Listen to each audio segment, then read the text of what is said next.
father figures are quite important. And as a social worker, Chantal, maybe just elaborate on this, because we've noticed that most of these homes where you find the perpetrators of violence in relationships are from broken homes. And most of them are perhaps from homes where they've made the decision not to, and some have. What is your experience? I'm thinking back of one of the episodes that was held where I think Ms. Ditana was on it, where one of the panelists spoke about how he was raised. He saw his mother, his father being unfaithful towards his mother. He saw his father being abusive towards his mother. And it was a choice that he made. He was disgusted by that. I don't want to do this to my wife. I don't want to do this to my children. And I think we come from broken homes, fatherless homes, and it is most definitely contributing towards why men don't take responsibility for fathering. And fathering is not just sending money every month, you know, or buying food or buying shoes. It's being part of raising this child, installing the necessary norms this child will need to have to function in society.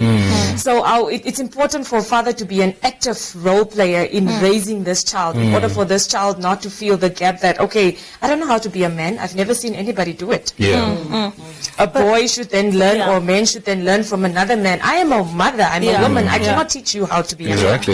And Helena? I think then it's also important, especially with single mothers, I think it's very, very important that if you do find yourself in a situation where the father is not present, unforeseen circumstances, that you find a role model for your son. I'm a single mother, and I have carefully selected the men that I associate my son with. You know, if you're living in a condition where the men around you, because kids for them, the uncle that comes to the house, that's the cool uncle. So the uncle smokes and he does this and he does this. That's what the child is going to do, because Uncle Adriano does it, and Uncle Adriano is the male father figure that I had in my life. So it's also a little bit of a responsibility for us as mothers to guide your child, especially the boy child. Get a role model within society. We grew up in an area where you were raised by everybody in society, where everybody was your parents. And now, obviously, because of all the social ills that are happening, we're holding back. Get a male role model in your community, in your society, whether it's church, whether it's your siblings or whatever, for the child to look up to that person. Because there must be certain morals that a man needs to install into a boy child that a mother would probably not be able to do. Absolutely. Ladies, so we almost come to the end of our show. Almost, but I'm going to run through this again, because I absolutely love what all of you have said, and also the importance of fathers to really play a huge role. On our discussion on the second one, we also spoke of, you know, maybe the father figure should, like you mentioned now, as opposed to smoking, be the father that's washing dishes, be the father that's doing laundry, in order for that boy child to understand, it's okay, I don't have to turn out to be a teenager that is not doing chores and expecting that from the women, you know. So in any relationship whatsoever, should there be any form of violence, what would your advice be to such men and to such women who maybe could not be a Helena, who maybe could not, you know, make that radical decision to say, until here and not furthermore, and I'm leaving this? I want to hear my men speaking up about what is happening, what is inside him. You know, when men don't speak up, there's these emotions that build in, that when you try to bring it out at a later stage, it explodes. It's toxic. So we want men to speak up. We want them to share their feelings. We want them to cry. Remember, I think I mentioned about crying. We want to see them cry. It's okay. We want, because it's very rare for us to see them cry. We want to see them cry, because they are human beings. They are having emotions. They are being hurt like us women. So we want also, like this platform, we are very, very grateful.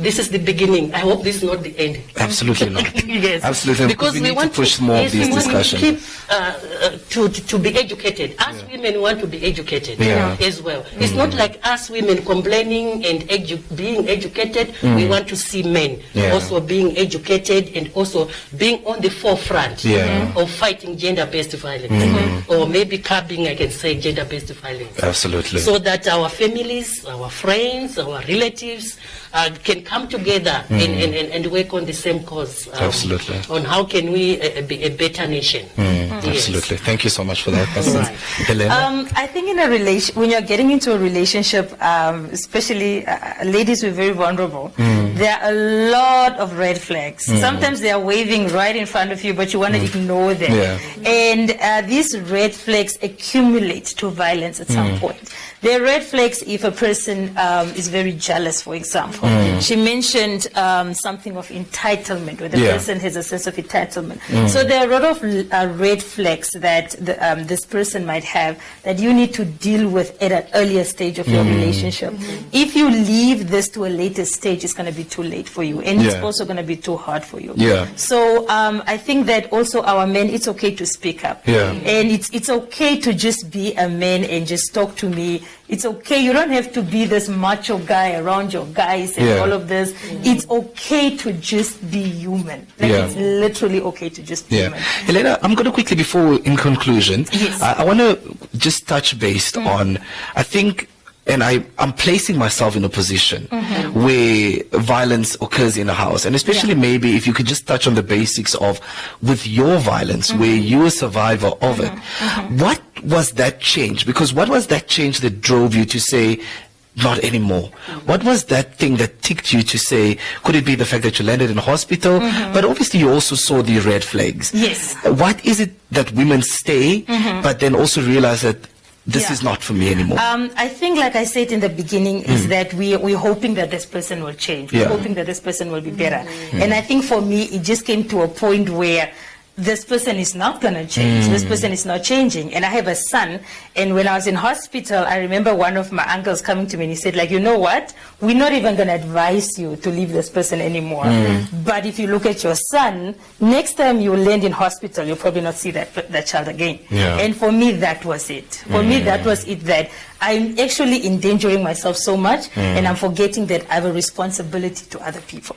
So, and I think for me leaving was actually for my son and everybody else, because I needed to get out of that situation. Because if I could land in hospital, the next time I was honestly not even going to be here. I would just like to add to what Helena is mentioning. I think it's important to understand the cycle of abuse, and it is very contributory to why it takes women so long to actually get to the point of saying, this is enough, not anymore.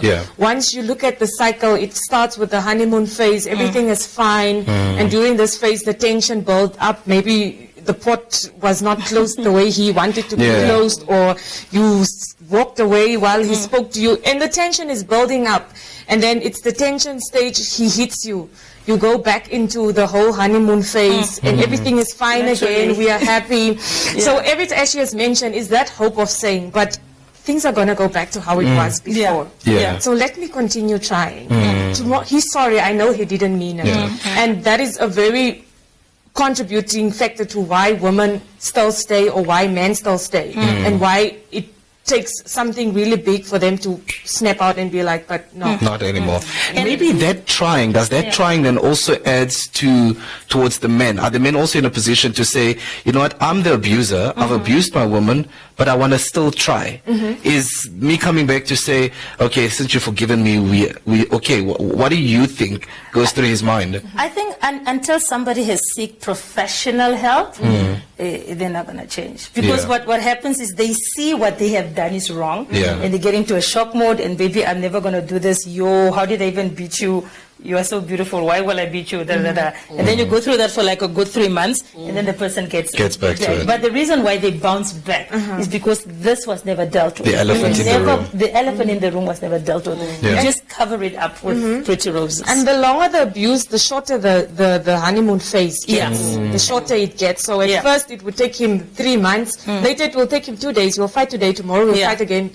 So it is a cycle. I know we're out of time, but also strangely enough, when you are in an abusive relationship, psychologically, you start apologizing for the what abuse. he's doing. For what he's doing. You start saying, you know what, baby, if I'd actually put salt in the pot, you wouldn't have gotten angry and you wouldn't have beaten me. You start to justify. Yes, you start justifying it. So that's why it's very, very important. If you are in an abusive relationship, things will get better, they'll get worse. Get professional help. Yeah. There you go. Ladies and gentlemen, thank you so much to these wonderful ladies who has joined us right here on the panel. We'd love this discussion to continue on our social platforms. Get to share this video, interact. If you are an abuser, if you've survived this, Regain Trust is offering counseling right here. Get in touch with us. Get in touch by inboxing us as well. Thank you so much once more to Regain Trust, also to Men Engage Men Network Namibia, as well as the United Nations Population Fund. My name is Adriano Fisage, and I just want to say once again, ladies, thank you so much for joining me. It's a pleasure. And next time we want to sit with the men. Absolutely.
Hallelujah, hallelujah, hallelujah, hallelujah, hallelujah, hallelujah, hallelujah, hallelujah, hallelujah.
guess you can't change that. This is very true, so you can back out. Join us, let's flow for God. Let's join God, not live for fun. I was born to be more than a conqueror. We were born to showcase God's power. Can't you feel that? It's more than life, can't you see that? Jesus is alive when you sing, sing for God. When you dance, dance for God. And let's flow. Can't you see that? It's more than life, can't you feel that? Jesus is alive when you sing, sing for God. When you dance, dance for God. And let's go. Showcase God's power in your life. Young men, young women, serve your God. He's alive and he's watching over you. He's alive, showing you the truth. For God so loved the world that he gave his one and only son for you and me. Yeah. And now I give you the glory. And now I give you the story. Cause I know I need not to worry. Yes, it's true, you are so holy. And now I give you the glory. And now I give you the story. Cause I know I need not to worry. Yes, it's true, you are so holy. Hallelujah.